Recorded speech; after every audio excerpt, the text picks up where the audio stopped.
Hi there, Summoners! GuardianE here with another live reaction and first impression video for Fire Emblem Heroes.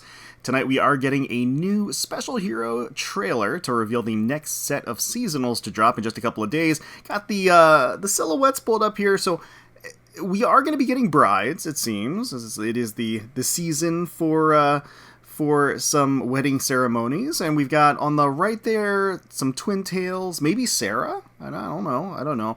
On the left, looks like some short cropped hair, not entirely sure on that one, but got the trailer pulled up. Let's go ahead and watch it together for the first time, see who gets revealed out of this set, and then, of course, take a closer look at the characters to see if I think they're worth pulling for. So let's go ahead and get started. Here we go. Let's see who we got. Ah, that lovely music. Blessings for the future. Special heroes to battle. Okay, first up, coming down the aisle is not a lady at all. That is going to be Seliph, Light's Legacy. The gilded axe that he's got there with the flowers as well. Okay, he's looking quite dapper. Naturally, he does, of course, have that horse. He is going to be a cavalry unit. Legacy axe. He's got haze slice. That's nice. Potent assault. Heir to light. Okay. Unleashes a powerful special with Kanto. Can use reposition to aid allies. Okay. Here he is. You have my love. So it looks like Legacy axe itself has an effect at the start. Oh. Okay. Together. And then haze slice. So it does look like maybe he has a miracle effect on him, which is pretty kind of standardized with Seliph these days. And then he can get a little reposition at the end there, which is quite nice for him. Oh! Bride of Astra. So this was she was the silhouette. This is actually going to be Larcei. Okay, Infantry Lancer. Interesting. Larcei before Ira. Brilliant Brident. Alright, I like that. I like the name. Okay, Crusader's Astra, perfect attack speed, potent finish. So much potent. Brutal Tempest, exposes foes' weaknesses, and breaks through many all at once. Her special is unavoidable and can trigger... Was that twice or thrice? Because these days, I don't even know. Specials can trigger, like, 5 times in one engagement, so... Alright. Okay, I mean, yeah, I guess it is thrice. Yeesh. Alright. And right back there. Oh, with her whole, like, little family. That was fun. Oh, okay, Determined Bride. That's cute. It's gonna be Tine. So, Cavalry Red Tome Unit. Looks like she is gonna have a bouquet. It looks like she's gonna be also the 4-star focus unit of the banner. With a lot of magic neutralizes foes during combat. It can deal an extra 22 damage. But it does seem like she's got some nice leapfrogging skills or stepping stone skills to get more premium skills in play. Even her B slot for a 4-star focus unit, not bad. Having just speed res trace in general is pretty good. Oh, Brides of Light. Your dress is lovely. Oh. Julia and Ishtar, that backless dress, that backless view is quite nice. Loving Bouquets, Ice Wall, interesting. Attack, res, finish, full light and dark. Time, pulse, helm. Groups of foes into chaos, takes out 4 attacks, lowers cooldown for allies before they attack. Okay, so that means that she provides, or they provide, pre-charge. Oh wow. The bouquet turns into just a giant beam. That is pretty cool. We'll see how they tank this. Okay, alright. He just floats, and then a giant beam from the sky. I like that the flower petals kind of descend too throughout the animation. It is nice. Alright. Duo skill grants empathy. 2 spaces, okay. Alright. We'll take a closer look at everything a little bit later. But, interesting, Julia and Ishtar, I like it thematically quite a bit. And the art for them is actually quite beautiful as well. It's almost, well, we can talk about it a little bit later. Let's see, who we got? I don't know who that is. I don't know who that flying cleric is there. I'm actually not entirely sure based on the sprite. Okay, well, Tine is going to be the 4-star focus unit as we had surmised from the trailer. But the 16th is where this is going to start. Moment of Joy. 16th until the 15th of June, so that is going to be on basically an entire month to pull for these units. The duo is going to be colorless, and they are going to be a colorless mage. We've got, for the 4-star focus, red, and then we've got blue and green to round things out. So, I was completely wrong in my guess, which isn't really a surprise. I wasn't feeling, like, terribly confident in my guesses. Yeah, it's an interesting selection, and I can dig it. None of, like, my super favorites, except maybe Ishtar. I like Julia as well. I think the art for them is probably the best on the banner. I would say. I mean, I think that Larcei looks quite nice as well. I mean, they look from an art perspective, and let's go ahead and take a look here. We got Seliph lined up here. I mean, he's rocking the princely look. He looks great. He's got the clean, pristine look with the white, the cape as well, the mantle, I should say, with the blue underlining, which really does help with just matching his hair. Got the violet and the blue flowers that are adorning the brooch that he has going on there, and then of course that gilded axe, which is quite powerful looking, you know. So in terms of his kit, okay, so Legacy Axe. Killer Slaying effect, he looks like a boost, neutralizes penalties as well, as long as he's got allies within 3 rows, 3 columns, which is very, very easy to do.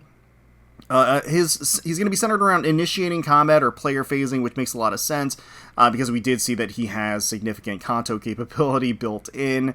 He is going to have a number of boosts based around allies that are around him as well, which is quite nice. And then also he is going to have, based on the number of bonus effects that he has or penalty effects active on the foe, he's going to get certain bonuses, which is nice. Grant special cooldown count -Y before unit's first attack, and grant special cooldown count -Y before unit's first follow-up attack.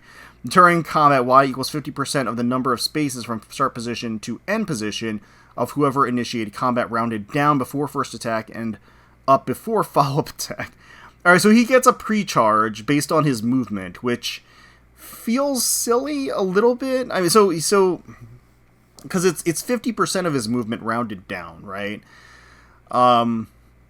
That's interesting. I believe this is the first time we've seen this effect, although I'm not entirely sure. So it's a little wonky, so it's rounded down. So if he moves 3 spaces as a traditional cavalry unit, that means that 50% rounded down is just going to be 1. Even getting 1 pre-charge is still very good. But of course, we know that cavalry have a ton of different options of getting more mobility and more movement spaces. So even getting one additional space will mean that he gets a pre-charge of 2, which again is quite significant, especially since Haze Slice is a 3 cooldown special, and with Killer Slaying effect that he has on Legacy Axe, it's going to be a 2 cooldown special, right? And then it looks like he does have, if his HP is above 1, it reduces to 0 with a hit, he would survive with 1 HP. So yeah, he does have a miracle effect built into his axe as well. Haze Slice for the special, one of the best, if not the best, 3 cooldown special for a melee unit. So he's going to have 35% of his attack when attacking, and then also he is going to get a special cooldown count -1 to unit before unit's first attack, and reduces damage from foes' attacks by 40% as well. So he gets lots of pre-charge. I guess that's kind of like the focal point these days, or I'm not even going to say these days, this month, because next month it's going to be the next thing, the next broken thing. But yeah, pre-charge is here. Attack speed XL, that's going to work obviously very well. He's obviously offensive oriented. He is intending to double because he does have the pre-charge during his follow-up attack too. And then we've got Potent Assault, and that is kind of thematically working throughout the entire banner, it seems. I mean, you got Potent Assault, Potent in general, Potent on the B slot, but effectively getting a speed defense -4 on the foe, which is quite nice, as well as dealing some fixed damage based on the greater of the speed and defense of the unit of Seliph here, and then reduces the percentage of foes non-special, reduced damage by X%, skills by 50% during combat, so has damage reduction piercing built in, and also the whole, like, if reducing the speed difference necessary to make a follow-up attack by 25 would allow the unit to trigger a follow-up attack, triggers potent follow X%, where X is 80 or 40, so it triggers a follow-up attack effectively that does either 80% or 40% of what he would do, depending on whether or not he actually would do a follow-up attack. So, yeah. So he's going to be able to do the whole potent deal here. Air to Light for the C slot, his own unique C slot skill, enables Kanto distance +1 max 4.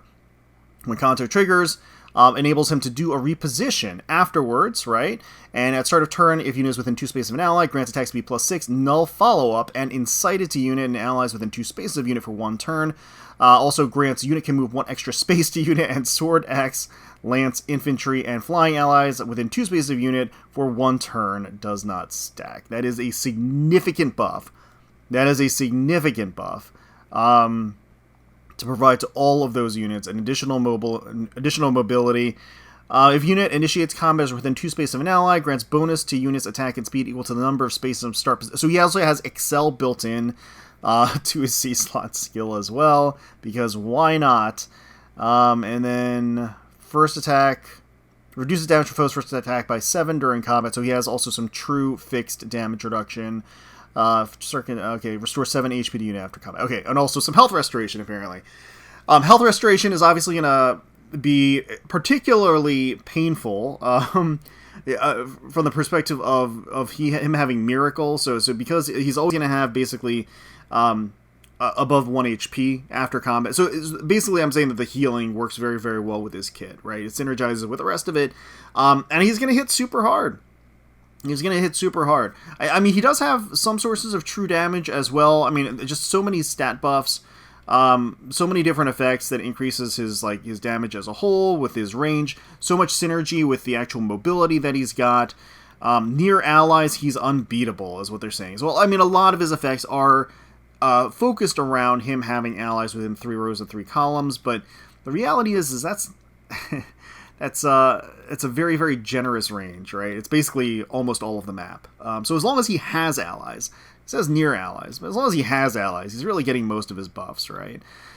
So yeah, Kanto can reposition to aid allies. So that is quite nice. That is quite nice. You have my love. There is no going back. And he can survive this attack. No problem. There he is. Alright, well that's Seliph. He looks busted. Here's Larcei.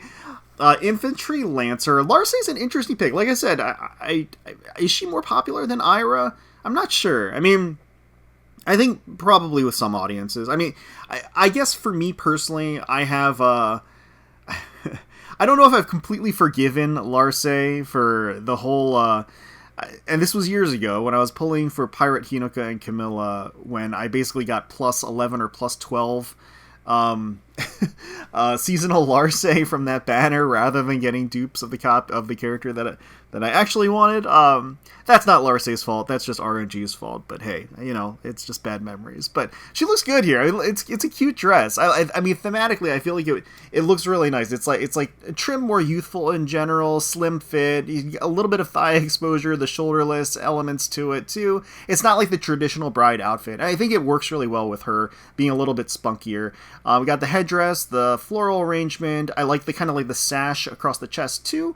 It's not the sash. It's actually the lining for the one side. But it has a nice pattern to it, and just the blend of the purple and the white, just really appropriate. I like the whole candelabra / trident thing that she has going on there. It is very unique, very fun looking, with the flowers on it as well. Looking quite nice. And Asatana Tomoyo obviously always does great work with the art. I think she did win in the art department. I think she looks great. But a Brilliant Brident, which is the best name for a weapon I've heard in a very, very long time. 16 might, killer slaying effect, At start of turn, based on HP, inflict speed, defense -7, exposure, discord on closest foes, and an AoE. That's pretty darn good. Just having that blanketly across nearest foes and an AoE around them, those effects are quite nice. At start of combat, grants bonus to all stats equal to the number of foes within 3 rows and 3 columns, times 3 plus 5, max 14. So, opposed to Seliph, her stat boosts are based around the number of enemies around her, or I say around her. Again, 3 rows, 3 columns is not difficult to do. So that's an interesting twist and quite nice, and also not reliant on her own positioning, or on her own team's positioning, I should say. Deals damage equal to 20% of unit speed. Reduce damage from foes first attack by 20% of unit speed as well. So that is going to be fixed damage reductions that scales off of her speed. And then reduces damage from foes specials by 20% of unit speed during combat. Oh, wow, okay. Interesting. So just a specific like targeting against the specials of the enemy. And again, a fixed damage reduction as well. Also, if Potent Follow X% has triggered, and X equal is less than 9. Okay. So she gets Potent Follow 100%, which is nice. That's actually very, very nice. That is a nice effect to have. Crusader's Astra for the special, 2 cooldown. It's going to be 1 cooldown, of course, with Brilliant Brident. When special triggers, boost damage by 40% of unit speed, neutralizes any damage reduction, any percentage damage reduction effects. Grant special cooldown count -1 to unit before unit's first attack. Okay, so there we go. And before each of unit's follow-up attacks during combat. And also when unit's special is triggered during a follow-up attack, prevents foes specials that are triggered by unit's attack. That is absurd. So it's a 1 cooldown special because she has Killer Slaying effect. That means she gets a pre-charge with every single one of her attacks. Every single attack. And she prevents the enemy's defensive specials from proccing. That is a good-ass special. That is very, very, very good. Presumably locked to her. I would think it's locked to her. If unit or foe special is ready or triggered before or during this combat, reduces damage from foe's first or next attack by 40%. So getting some percentage damage reduction built in too is quite nice. Perfect attack speed is going to work very well with her kit. She is going to be a player phasing monster, and that is what you want, and there is part of your defense, or your offensive stats, I should say. Okay, Potent Finish for the B slot. Unit inflicts speed defense -4 on foe, reduces damage from foes' attacks by 7, so some fixed damage reduction there during combat. Also, if unit special is ready and triggered before or during this, deals 15 damage during combat, so some true damage built in. Also restores 7 HP to unit. If decreasing the speed difference necessary... Okay, so it's got the potent effect as well. Okay, right. So that's pretty nice. I don't know if that's better or worse. I feel like this is definitely going to work well for her. Obviously, she wants potent. Obviously, her weapons, benefits from having potent, whereas like it's not built into her kit or built into her weapon. So she's going to want a potent skill for her B slot. I'm just curious as to whether or not this is like her optimal one. But it's got a lot of good stuff. I mean, she's proccing her special, hitting a bunch of times, getting lots of boosts, getting some damage, both fixed damage reduction and true damage built in here, as well as debuffs on the enemy. Brutal Tempest for the C slot. Enables Kanto, distance +1, max 4. At start of turn, unit can move 1 extra space. So, also grants bonus to units stat line during combat equal to the number of spaces from start position to end position of whoever initiated combat. So yeah, got the Excel buff built in, as well as the additional movement tile, as well as the Kanto. Really powerful stuff that you would typically have, locked to cavalry. It's just all on her. So similarly, she is going to be, of course, infantry, but she is going to move like a horse, and she's going to fly into battle, have some severe buffs that scale off of the enemy arrangement, and have tons of true damage, and proc her special over and over and over again, and neutralize the enemy's ability to proc their special at the same time. So, very, very deadly, very offensively oriented, very powerful indeed. Exposes foes' weaknesses, and breaks through many all at once. So they're talking about, I think, the damage reduction piercing that it has, and the damage reduction nullification that exists. Her special is unavoidable and can trigger thrice. Yeah. So, can trigger thrice with the potent, right? Because every single potent, every single engagement, if she has the potent, she can attack a third time, and then before every attack, she is actually able to, she's actually able to proc her special. So again, really nice art, very vibrant and beautiful. I am no child. I love all of the effects. All right, so we got Tine in her wedding gown is going to be a cavalry red tome unit, bouquet in hand. I think I like the sleek design of the actual dress. It's not overly flouncy. It does have the cinch at the waist and then the bell shape to the skirt, but it's not overly pronounced, and I think it works really well. It's got, again, not as much frill, and I feel like it's more streamlined in general, which I think just looks really nice. I like that they kept her signature red ribbons in her hair too. I feel like it works really well to create that splash of color, and I like that they kept kind of the red flowers as well, or introduced the red flowers to match the ribbons. But yeah, she looks elegant and sleek, I think. Very nice. So bridal bouquet plus 12 might. It is going to be the flower arrangement. For allies within 3 rows and 3 columns centered on unit, grants attack speed plus 5 and neutralizes foes' bonuses during combat. If unit initiates combat or is within 2 spaces of an ally, grants plus 5 to all stats, neutralizes foes' bonuses, and unit deals plus X damage during combat, max 15, including AoE specials. X is the number of allies within 3 rows and 3 columns on unit times 5. So, I mean, all things considered, once again, I mean, not a terrible inheritable weapon in terms of its effects. Actually has both buffing and self-buffing capability, which is quite nice. But, again, these days, it's really all about the rearmed, all about the arcane. Moonbow, attack speed catch 3. Again, stepping stone skills, speed res, far trace 4. Now, speed res, far trace 4, again, not bad. I mean, not bad for a B slot. Definitely, worth having extra copies of. It's useful. Useful to have. So, in terms of 4-star focus unit, she's got some skills that are, worth using as stepping stone or inheritable in general. Moonbow is obviously widely accessible. So, I mean, I would say not super remarkable, but not the worst that we've seen. All right, so we've got the Brides of Light, we've got the duo of the banner, and in particular, I really like this art because I feel like it emphasizes the contrast a little bit. They're both beautiful. I think the art is really gorgeous in general for both of the characters here. I think they come through really, really well. And I also like how Ishtar has a little bit more of a mature design with the sleek dress, the shoulderless design. Julia does too, but I think the veil comes down a little bit to cover the hair as well. And then, again, just overall, I think it works really well. What really I think is compelling about this particular piece is the contrast between the two. The lightning effect around Ishtar is really striking, and then sort of the arcane wisps around the bouquet for Julia as well, I think work really, really nicely.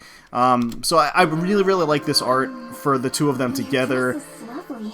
And similarly, so I guess that's what feels a little missing from this piece right here. Not that it's not great. I think Hachan did a great job. Again, I think they look gorgeous. I think the dresses are really nice too. Julia's has almost this organic, nature-like appeal to it, which I feel is part of her look with her regular gown. So I think this works really well in terms of transitioning that into a wedding dress, right?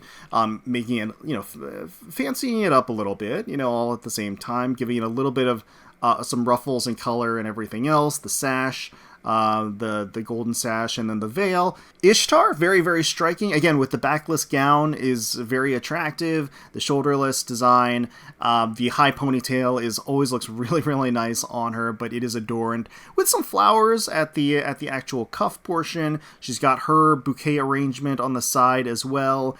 I guess the only other complaint that I have about this is that you don't see as much of Ishtar as I would like, and you do get the backless design, but then she's again not only facing away from us, but also blocked a little bit by Julia. So I feel like they could have moved her up front a little bit more.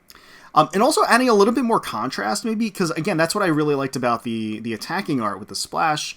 and the effect was that contrast that it created. I think here there's a lot of pastel and purple, so not that they're not different, and not that there's not distinctiveness between the designs of the dresses, but I think from a color perspective, there could have been a little bit more contrast. That being said, I'm nitpicking. I mean, they look beautiful. They look beautiful. I think they really are a centerpiece piece of art for this banner. So, Loving Bouquets, they are going to be first right out of the gate effective against dragon foes. That Julia coming in. We got Killer Slaying Effect. Allies within 3 rows and 3 columns centered on unit gets attack res +5, neutralizes foes' bonuses, and grants special cooldown -1 before allies' first attack during combat. So that is a buff that they provide just as part of their weapon and just as part of existing, right?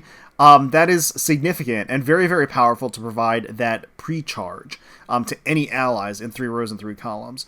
At start of combat, inflicts penalty on foes' attack res equal to 20% of units' res at the start of combat. Okay, alright. Nice little debuff on the enemy, +6. Neutralizes foes' bonuses. A unit deals +X damage, reduces damage from foes' attacks by X. Neutralizes effects that inflict special cooldown charge -X on unit and grants special cooldown count -1 to unit before unit's first attack during combat. And also, if unit's res is greater than or equal to foes' res +10, unit attacks twice during combat. Okay, getting that built-in doubling without having to rely on speed. Getting that pre-charge as well as the Killer Slaying Effect is going to be quite nice. In addition to the neutralizing of the guard effect, going to ensure that they get their special charged as well. Ice Wall for the special. So this could be an inheritable special, a new inheritable special. 4 cooldown. Boost damage by 70% of units' res when special triggers. If unit or foe special is ready or unit or foe special triggered before or during this combat, and also if unit's res is greater than or equal to foe's res -10, reduces damage from foe's next attack by 40%. Okay, alright. That's okay. I don't know. I don't know if is that like a worthwhile upgrade? I don't know. I mean, it's just the damage reduction you get, which is fine, but that's like, you know, that's like year 4 or 5 of Fire Emblem Heroes. That's not year 7 and 8 where we're moving at light speed in terms of power creep. So I feel like it doesn't match up with kind of what their pace has been. In terms of an inheritable special, but maybe that's just me. Attack res, finish 4 for the ace slot. That's fine. Yeah, again, they're all in on the attack and res on this one. Full light and dark for the B slot, so their own unique B slot skill. At start of player phase or enemy phase, inflicts attack res -7, sabotage, and schism on foes with res less than units res and that are within 2 spaces of another foe through their next actions. Okay, alright. After start of turn, skills trigger on unit's player phase if number of foes with sabotage effect active on the map are greater than or equal to 2, grants unit can make a guaranteed follow-up attack during combat, and Kanto 1 to unit and allies within 2 spaces of unit. Wait, doesn't she already get an automatic double? So this gives another guaranteed double? I mean, it was conditional with the weapon, but still. Yeah, so unit attacks twice during... Oh, it's a brave effect. I don't know why I didn't I don't know why I didn't realize that was a brave effect. So they are a quadder? They're a low speed quadder is what it is. Okay. I mistook that. That was my bad. Okay.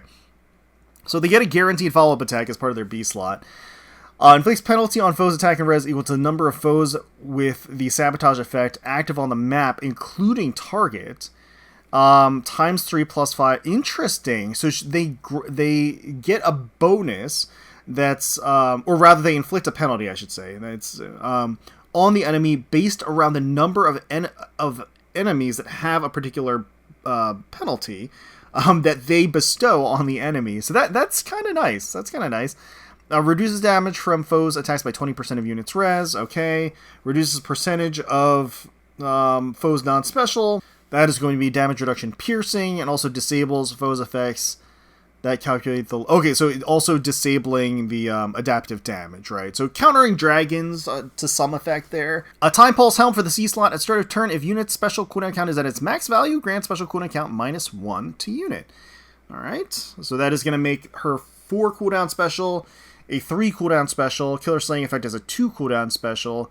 And then she gains a additional special charge with each attack. Grants bonus to units attack and res during combat equal to units maximum special cooldown count value plus 2. Also, if unit special cooldown count is at its maximum value after combat, grant special cooldown count -1 to unit. Alright, so at the start of a turn or at the end of combat, if she's at the 3 cooldown for Ice Wall from Killer Slaying effect, she's always going to be at 2 cooldown, basically, going in. She is going to get an additional charge, right, before the unit's first attack.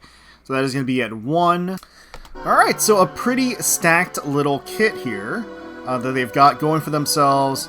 Send a group of foes into chaos and take them out with 4 attacks. They have the debuffs on the enemy in addition to the additional penalties based around those debuffs that she bestows, or they bestow. Lower cooldown for allies before they attack as well, which is quite nice. Yeah, so as you can see, quadding, right, against Hector here. It does seem like they were kind of designed, obviously, with anti-dragon in mind with Julia, and, you know, maybe to take out the new Tiki, you know, in general. Aww. Yeah, the beautiful damaged art as well. You get a nice view of the gorgeous, long ponytail from Ishtar there. A little bit of thigh exposure, too. It's appreciated. And once again, the special art here with the magical effects. I think that the effects just add so much to the art. And I also love their smiles as well in this particular piece. So yeah, really, really nice stuff. And we take a look at their duo ability. So grants empathy to unit and allies within 2 spaces for 1 turn, and grants special cooldown count -1 to unit and those allies as well. Alright, so the empathy works really well, because that's going to effectively give them additional stat boosts based around the number of bonuses and penalties on both teams. And because they impose so many penalties on the enemy, it kind of works in tandem with the rest of their kit that actually amplifies their damage and other effects that they have based around the kinds of penalties and the number of penalties on the enemy. So it does synergize in that way. And then, and again, this is kind of where they get that additional special cooldown that they need in order to get the round 1, turn round 1, initiation 1 proc, right? So here we go. Here they go. Giving that special charge to everybody. And there we go. So once again, Paralog Story, Moment of Joy. And again, we are going to be getting these new lovely brides and grooms. Starting on the 16th, of course, going for an entire month. So, of the batch, again, I'm a little biased here, but I think I would probably go for the duo if anybody. I just think they're, from an art perspective and the character perspective, I'd be most interested in them. I do think that Larcei looks nice too. Seliph is going to be a beast, no question. Always kind of obnoxious with his miracle effect. And then Tine, unfortunately, the 4-star focus unit. But again, you know, easy merge project once again. So, you know, there's certainly a double-edged sword in terms of that for Tine fans out there. But yeah, let me know down below what you think about Moment of Joy, the new bridal banner for 2025. If you're going to be pulling on this one, best of luck to you. Hopefully you get all of the targets that you're looking for. Fingers crossed. Lady Luck may smile on you. Hopefully you all enjoyed the video. If you did, please consider leaving a like, commenting down below, subscribing to the channel for more Fire Emblem Heroes content. We thank you all so much for watching, and until next time, let's protect those skies.